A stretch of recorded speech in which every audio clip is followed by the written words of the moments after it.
Vamos conversar? Vamos lá? Gente, a gente tá falando do medo e é por isso que hoje a gente chamou a Anice. Bom dia! Bem-vinda, Anice. Obrigada. Olha só, assim como cada um de nós, a Anice passou por situações complicadas na sua vida e hoje ela tá aqui porque ela é uma vencedora. Não porque tá tudo bem, lindo e maravilhoso na vida dela, mas porque na fase de maior pavor, medo, assombro que ela passou, ela encontrou fôlego e deu a volta por cima. Bom dia, bem-vinda. Bom dia, muito obrigada. É um prazer estar aqui, viu? O prazer é sempre nosso. Minha filha, conta pra gente, quem está em casa, como é que começa essa história sua? Eu estava, na época eu tinha 28 anos, né? Eu morava em São Paulo. Eu estava começando a fazer uma faculdade e eu sempre fui professora, sempre ativa, também sou musicista, sempre tocando nas igrejas, participo da renovação carismática em grupo de oração, então eu estava sempre no meio das pessoas fazendo tudo. De repente, no primeiro ano que eu comecei a estudar, eu comecei a ter alguns sintomas que me assustou, né? Principalmente quando eu ia pegar o metrô. Foi onde eu comecei a ter os ataque cardíaco, suor frio e pensamento de suicídio, pensamento de que eu vou morrer. Eu comecei a ter um certo pânico, mas eu não sabia identificar o que era. Eu vi que eu estava diferente do que eu era, né? Mas eu não sabia me entender. E fui tentando durante um ano ainda, sem procurar ajuda e sem falar nada para ninguém, porque eu comecei a ter medo de falar com as pessoas, né? E aí isso já começou a me angustiar, porque eu era comunicativa, eu era da educação, eu era professora, como é que agora eu não quero falar com ninguém? Então eu comecei a me retrair. Tentei sozinha, né, num primeiro momento. Até que no último dia da faculdade, no primeiro dia do ano, eu ia fazer um exame, eu tinha já sintomas de dormência no corpo todo, né? E assim, como se tivesse tomado anestesia, né? E eu ia fazer prova naquele dia, né, o final do ano lá. E eu até consegui fazer a prova, mas eu me senti muito mal e foram me buscar, né, pedir para me buscar. E me levaram para uma tia minha que era de grupo de oração, uma coordenadora.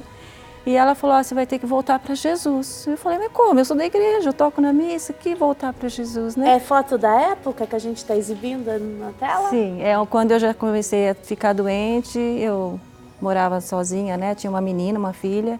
E eu já estava passando, já comecei a ficar magra, porque aí eu não comia, né? Já comecei a ter assim, vários sintomas em casa. E foi aonde eu voltei a pisar em grupo de oração com mais afinco, né? E uma das primeiras coisas que me orientaram era voltar a rezar com mais frequência, né? Apesar de eu ser uma católica ativa, mas era meio assim, de carteirinha, vamos dizer assim, né?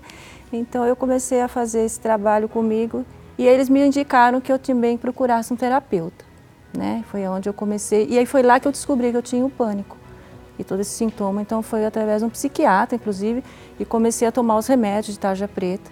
Eu tinha uma resistência muito grande para tomar, porque a gente se intitula assim, você é louca, né? Vai para psiquiatra, vai para psicólogo, nunca tinha passado por isso, então era um desafio muito grande. Mas, assim, eu me descobri nessa época que eu não tinha medo do medo. Apesar do medo ser físico até, ataque cardíaco, suor frio, eu tinha uma coisa em mim assim, não, eu já tenho oração, eu tenho Deus, eu vou vencer isso.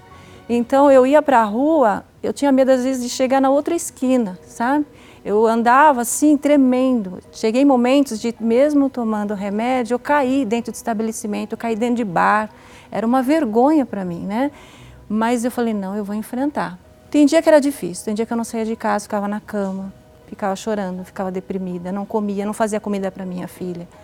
Entrava em desespero.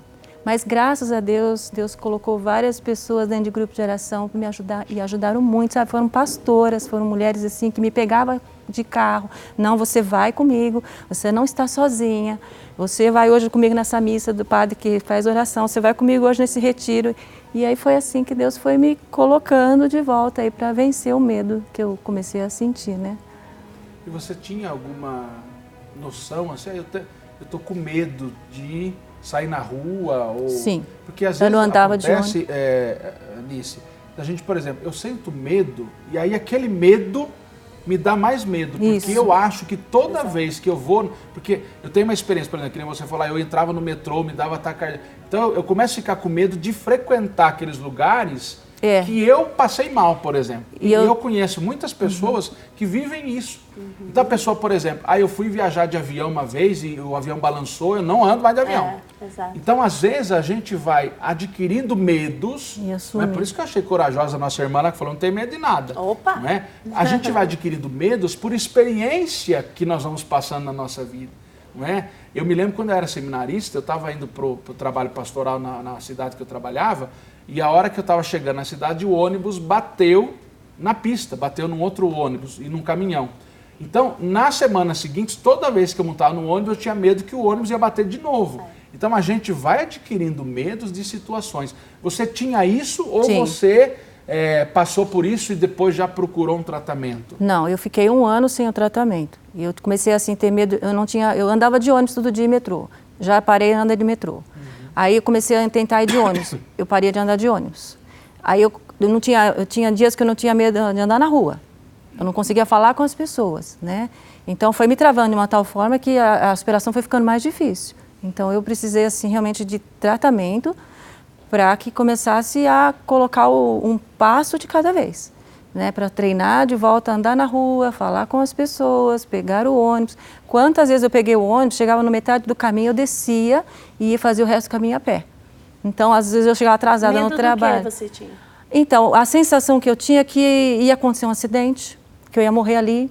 Ou então, por exemplo, eu tinha um curso que eu ia fazer, paguei esse curso o ano inteiro. Chegou no dia do curso, entrei num auditório, a sensação que eu tinha é que o teto ia cair e eu ia morrer. Então eu saí correndo de lá na hora. Eu nem pensei, eu não conseguia raciocinar, sabe? Então eu saía correndo, desesperada, com aquele mal-estar, falta de ar. E várias vezes eu ia para um socorro achando que eu estava tendo um infarto, né? Aí fazia os exames, não, a senhora não tem nada. Falei, como não tem? Eu estava batendo aqui, né? Tá doendo aqui, eu estou sentindo, né? Como? Então, aí fez exame da cabeça, não tem nada. Então eu falei, que é isso que está dando em mim? Uma pessoa que sempre fez tudo, uma leveza, né? E eu não conseguia sair disso, né? Nesse acompanhamento médico que você fez, porque também é importante tomar consciência que existem medos e medos. O medo que paralisa é um medo que a gente precisa de uma assistência médica. A gente precisa entender. Estou com uma disfunção, né, padre? Estou com uma disfunção química, de repente, no meu cérebro. Não é porque é vontade minha. Às vezes é químico o negócio, físico. Opa, então eu preciso de ajuda. Agora, nessa ajuda que você buscou, orientação com o terapeuta, com o médico, tudo, tinha uma causa, o medo tinha uma causa lá atrás que você desenvolveu? A que diagnóstico chegaram? O psiquiatra me orientou que até o pânico ainda era uma coisa que os psiquiatras estudam, né? Não tinha uma causa aparente. Por eu ter tido vários problemas familiares, né? Inclusive assim, na gestação da minha mãe, a causa aparentemente poderia ser um trauma até intrauterino, né? Que a gente foi chegando a entender, né? Porque minha mãe teve 8 abortos naturais e eu fui uma das que vingou, vamos dizer assim, né? Só que ela sofreu muito com isso. Então, eu acredito que eu podia ter já, na minha gestação, absorvido esses medos dela, né? Essa situação que ela viveu e a gente apareceu na vida adulta. E vai aparecendo na vida adulta da gente, que depois a gente vai buscar lá em terapia, em oração, o que aconteceu no passado, por que eu estou carregando isso, né? Então, foi assim um momento de me conhecer e conhecer a história da minha família também, né? E a sua superação nisso? Quando a gente pode falar, você citou aí uma tia que te ajudava e outras pessoas te levavam em grupo de oração, em missa, etc. Esse foi o momento dessa sua libertação, vamos dizer, claro que ajudado porque a terapia te ajudou a conhecer o medo, onde que estava o problema, onde que você precisava melhorar, ajudar a consertar isso, né? Tem hora que é necessário, isso e sempre é, né? Porque a gente consegue dar nome quando a gente sabe o que a gente sente, não é? Então a terapia ajudou, mas olhando para o lado da fé para nós aqui agora, o que foi o ponto que te disse, olha, eu agora estou vivendo diferente porque esse momento foi importante na minha vida? Eu fui curada depois de uma missa. Eu ia à missa todos os dias, né, numa paróquia salesiana lá em São Paulo, qual eu já tocava, frequentava. Eu ia à missa diária. E eu estava já tomando remédio 1 ano e meio, né? E eu rezando todos os dias Jesus. Falei, Senhor, quando que vai chegar meu dia? Quando vai chegar a minha graça? Porque eu ia rezando, ia vendo as pessoas sendo curadas de tantas coisas, eu também queria receber, né? Eu tinha uma filha pequena para cuidar, queria voltar a trabalhar, porque eu parei tudo. E todo mundo falando, não, tenha fé. E falei, com fé eu vou. E um dia depois dessa missa, é o testemunho que eu sempre conto, eu já estava tomando remédio, só que naquele dia eu não tinha tomado ainda. E eu estava com muita dor de cabeça, que é um dos efeitos colaterais, né, que o remédio deu para mim, no meu caso. E eu cheguei em casa desesperada, falei, não, vou tomar o remédio, porque eu estou com dor de cabeça demais. Só que a hora que eu fui tomar os remédios, eu tomei a pílula, eu vomitei na hora com água no chão e eu me assustei. Falei, o que está acontecendo? Não estou conseguindo engolir. Tomei de novo, tomei 3 vezes, padre, e não consegui engolir. Em seguida, me deu um sono muito grande, eu fui deitar, né, para descansar, relaxar, porque a dor de cabeça não passava, e eu dormi por um espaço, acho que de 1 hora, e na hora que eu dormi eu tive um sonho. E no sonho eu caminhava rezando o terço, em todos os lugares que eu sentia medo, e no final do último lugar que eu estava, apareceu uma Eucaristia no céu, onde eu vi, Jesus abriu as mãos, assim, eu vi o rosto cravado de diamantes na cena, e Jesus me falou, Cleonice, eu te curei. E eu acordei chorando e leve, eu não sentia nada. Foi assim uma cura. E aí saí para a rua para testar, 9h30 da noite. Porque eu não pegava mais ônibus, eu não andava, eu não ia na padaria. O meu último horário do dia era 5 da tarde, eu não saía mais. Então era 9h30, eu fui na padaria, fui no mercado, mas eu voltei assim numa alegria. Falei, o Senhor me curou, o Senhor pode curar, né? E no outro dia, né, eu já corri, liguei para o psiquiatra, falei, preciso conversar com o senhor. Ele fui contar o caso para ele, aí fez o exame, fez aquilo, conversa, falei, não, realmente você não tem mais nada, tá tudo curado, né? Então, de lá para cá, aí Deus me deu realmente essa missão da volta à vida e inclusive ajudar outras pessoas que eu vou agora, né, em grupos, vou rezando com as pessoas, onde me chamam, eu estou indo aí para contar a minha história e ver que é possível, né? O Senhor tudo pode e me deu essa graça. Porque ele sempre falava assim, pânico não tem cura, tem controle, né? Tem controle com remédio. Então eu imaginava essa forma da minha cura, desse controle. Quer dizer, Deus quis um a mais, eu agradeço muito a Jesus por isso, né? Cada um tem a sua história, o seu caminho com o Senhor. Então a gente tem que só acreditar que no tempo dele, do jeito que ele quer, né? Se ele quer, ele pode dar essa graça também, né? E você continua participando da sua comunidade, certamente você é um testemunho também para sua filha, né? Sim. Para sua família, para sua comunidade. E tem muitas pessoas nos acompanhando. Esse é um assunto muito sério, muito importante. Porque muitas pessoas estão sofrendo solitárias dentro das suas casas, né, padre? O padre acompanha tanta gente nas paróquias, a gente conhece pessoas. Então, o testemunho da Anice é para ser um alento para o seu coração. É por isso que a gente a trouxe aqui hoje. Para você despertar, e olha que bonito, né? Através da ciência e através da fé.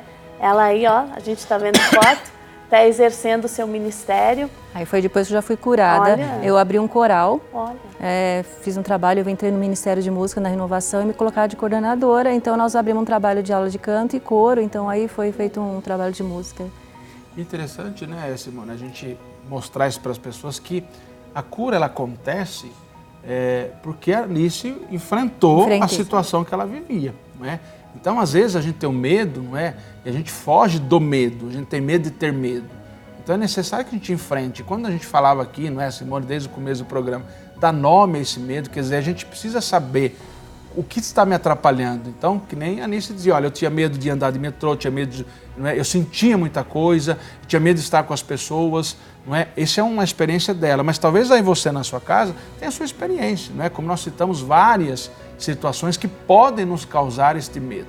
Identificá-los para que a gente enfrente e possa tratar à luz da ciência, não é? À luz, se necessário, terapia, como é o caso, como foi da Anice também, e também à luz da fé. A gente nunca pode desistir, não é? Eu sempre falo isso, que às vezes a pessoa, ela reza agora e ela quer que aconteça agora. O meu demorou 2 anos. Assim, a gente precisa persistir e era na oração. Um dia de cada vez, sabe? Exatamente. Um dia eu ia para o grupo, outro dia eu ia para uma missa, outro dia para a Eucaristia, outro dia eu ia fazer adoração, tomava o remédio. Eu sempre fui muito obediente ao médico. Porque muita gente conversa comigo e fala assim, mas eu tenho medo de tomar o remédio, vou ficar dependente.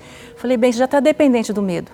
Melhor ficar dependente do caminho da cura agora, que é o remédio, é diferente, né? Então não ficar presa a esse pensamento. Deus manda honrar o médico, então vai. Ele tem um caminho, não sei qual vai ser, mas não fique com medo de tomar o remédio. Assim como ele vai deixar no momento dependente, depois vai vir um momento que você vai conseguir né? E a cura, ela acontece assim, não é só extraordinariamente. Não é. Às vezes a cura acontece através do médico que nos ajuda o medicamento certo, através das pessoas que nos acolhem. E o que me chama a atenção nesse sonho da Nice é essa oração do terço que vai naqueles espaços em que ela tem medo. Isso é curativo, está curando a dor. Exatamente. Então, eu não consigo andar de ônibus, então eu sonhei que eu estava rezando naquele lugar que eu não consigo. Deus fala de muitas formas e a gente amadurece na oração quando a gente procura ler como Deus está falando comigo. Deus pode estar falando através de uma palavra aqui hoje, que você precisa ouvir. Deus pode estar falando através da Nice. Certamente está do testemunho dela. Deus pode estar falando através de um fato extraordinário, mas Ele vai achar formas de se comunicar com você. Tudo bem, a gente quer agradecer você, Nice. Obrigada. O seu testemunho, com certeza, ajuda muita gente que está em casa, talvez a superar e a buscar ajuda em todos os lugares que a gente oferece, seja na oração, seja com tratamento médico, não é? E eu quero terminar esse bloco junto com você, com a Simone. Quero convidar vocês para a gente ir ali no nosso altar e fazer essa oração, porque nós estamos falando de oração, Nice. Você foi curada pela oração, não é? Sim. Mas a sua fidelidade, o testemunho talvez de muita gente que possa estar ajudando agora, que está em casa, pedidos que estão aqui, pessoas que estão apresentando essa necessidade talvez. Eu quero rezar junto com você que está em casa, oferecendo a sua oração também a Nice, pela vida dela, para que Deus sempre a fortaleça e renove sempre o seu coração. E sabe quem eu quero chamar também? A filha da Nice que está aqui. Pode vir aqui, meu bem. Adolescente, né? A Nice cuidou dessa filha com tanto amor. Pode vir aqui. Certamente ela também acompanhou a situação da mãe. Qual é o seu nome mesmo? Mariana. A Mariana. Então, quer ficar do ladinho da sua mãe? Vai lá. É do ladinho dela. Isso. Porque assim, a gente está nesse mundo para cuidar dos nossos filhos, quem é pai e mãe. E a maior dor que a gente enfrenta é quando a gente está sem condições de cuidá-los. Ou por uma situação financeira, ou a gente adoece também, a gente não é eterno. Pai e mãe ficam doentes. E hoje, nessa intenção que o padre vai colocar, eu vou colocar algo que eu sinto. Que quando eu olho para o meu filho, ou eu e o meu marido não temos condições de cuidá-lo como ele merece por algum fato que a gente está vivendo. Então, nessa mãe e nessa filha hoje, eu queria representar todas as mães, todos os filhos, todos os pais que sabem da dor de quando a gente quer cuidar e não consegue. A gente pode ter uma depressão, a gente pode perder um emprego, a gente pode estar passando por uma dor, uma perda. Então, pais, a gente é frágil. Assuma para o seu filho que você é frágil, ele vai entender muito melhor a sua situação. Diga para o seu filho, eu sou limitado, meu filho. Eu vou fazer o máximo que eu puder. Sabe por quê? A gente está educando outro ser humano. E a gente está ensinando esse ser humano que falhar é do humano. A gente não é Deus. E eu estou falando isso porque eu vivo isso, não é da boca para fora, não. Então que a gente possa, de fato, trazer todos os pais, todas as mães, todas as famílias, todas as dores que a gente carrega quietinho e que às vezes até nos adoecem. Nós queremos então pedir essa graça através dessa oração por essas intenções todas aqui, para você que está ligando, está trazendo o seu pedido, por essas intenções que a Simone lembrava, não é?